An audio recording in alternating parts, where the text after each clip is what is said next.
ಕೆಆರ್ಪೇಟೆ ತಾಲೂಕು ಸಂತೆಬಾಚಹಳ್ಳಿ ಹೋಬಳಿ ಸಾರಂಗಿ ಕೃಷಿ ಪತ್ತಿನ ಸಹಕಾರ ಸಂಘದ ಚುನಾವಣೆಯಲ್ಲಿ ಜೆಡಿಎಸ್ ಬಿಜೆಪಿ ಮೈತ್ರಿ ಅಭ್ಯರ್ಥಿಯಾಗಿ ಚುನಾವಣಾ ಅಖಾಡದಲ್ಲಿ ಇಳಿದಿದ್ದೇವೆ. ಜನತಾದಳ ಕಾಂಗ್ರೆಸ್ ಮೈತ್ರಿ ಎಂದು ಗ್ರಾಮದಲ್ಲಿ ಸುಳ್ಳು ಸುದ್ದಿಗಳನ್ನು ಹಬ್ಬಿಸುತ್ತಿದ್ದಾರೆ. ಈ ಚುನಾವಣೆಯಲ್ಲಿ ವಿರೋಧಿಗಳಿಗೆ ಕ್ಷೇತ್ರದ ರೈತ ಬಂಧುಗಳು ತಕ್ಕ ಪಾಠವನ್ನು ಕಲಿಸಲಿದ್ದಾರೆ ಎಂದು ಅಪಪ್ರಚಾರ ಮಾಡುತ್ತಿರುವ ಕಿಡಿಗೇಡಿಗಳ ವಿರುದ್ಧ ಮನ್ಮೂಲ್ ನಿರ್ದೇಶಕರಾದ ಡಾಲು ರವಿರವರು ಕಿಡಿಕಾರಿದ್ದಾರೆ.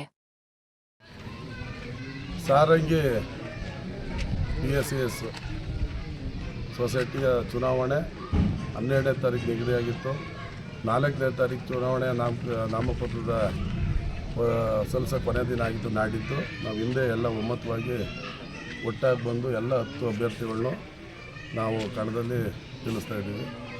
ಇಲ್ಲಿ ಕೆಲವರು ಆಗದೇ ಇರೋರು, ಅವ್ರ ಸೋಲಿನ ಭಯ ಬಂದಿರೋರು, ಅವ್ರು ಆ ಪಕ್ಷ ಈ ಪಕ್ಷ ಅಂತ ಹೇಳ್ಕೊಂಡು ಓಡಾಡ್ತವ್ರೆ.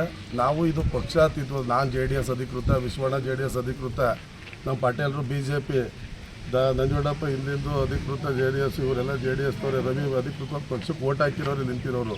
ಕಾಂಗ್ರೆಸ್ಸಿಂದ ಒಬ್ಬ ನಾರಾಯಣನ ಹಾಕ್ಕೊಂಡೈತೆ. BJP ಮೈತ್ರಿಯಿಂದ ನಮ್ಮ ಮನೋಹರ್ ತಾಯಿ ಇವರೆಲ್ಲರೂ BJP ಸಂಪೂರ್ಣವಾಗಿ ಚರ್ಚಿಸಿ ಮೈತ್ರಿ ಧರ್ಮನೂ ಪಾಲಿಸಿ ಸಹಕಾರ ಸಂಘದ ತತ್ವನೂ ಪಾಲಿಸಿ ಪಕ್ಷಾತೀತವಾಗಿ ಎಲ್ಲ ಗ್ರಾಮದಲ್ಲೂ ಆಯ್ಕೆ ತೀರ್ಮಾನ ತಗೊಂಡು ಮಾಡಿದ್ದೀವಿ.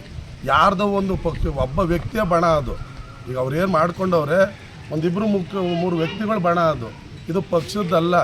ಈ ಸೊಸೈಟಿಗಳಿಗೋಸ್ಕರ ನಾವು ಒಂದು ಇಡೀ ಗ್ರಾಮಗಳಲ್ಲಿ ನಮ್ಮಲ್ಲಿ ಏನು ಬರೋಂಥ 12 ಗ್ರಾಮಗಳಲ್ಲಿ ಚರ್ಚಿಸಿ ನಾವು ಅಭ್ಯರ್ಥಿಗಳು ಆಯ್ಕೆ ಮಾಡಿದ್ದೀವಿ ಹೊರತು ಯಾರೋ ಒಬ್ಬ ವ್ಯಕ್ತಿ ಹತ್ರಕ್ಕೆ ಹೋಗಿ ಆಯ್ಕೆ ಮಾಡಿಲ್ಲ.